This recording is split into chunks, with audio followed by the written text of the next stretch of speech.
संस्कृती, भाषा, नृत्य परंपरा भारतीय नृत्यन्यास अनमोल वापर आहेत. आणि सक्षमीकरण म्हणजे केवळ आर्थिक प्रगती नव्हे, तर त्याच्या सांस्कृतिक ओळखीचे संवर्धन होय. सरकार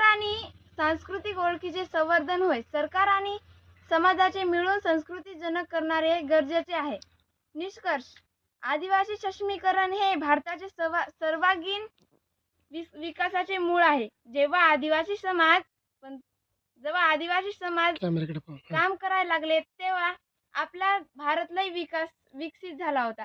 आणि जेव्हा आदिवासी विकसित झाला, तेव्हाच आपण विकसित झालो. त्यांची नृत्य परंपरा हे खूप अनमोल आहे.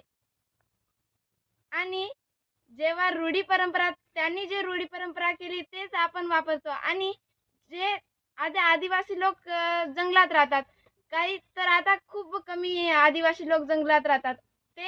ते पण आता शहरात येत आहे. ते खूप लोक कमी, आदिवासी लोक खूप कमी शेतात आहे. आणि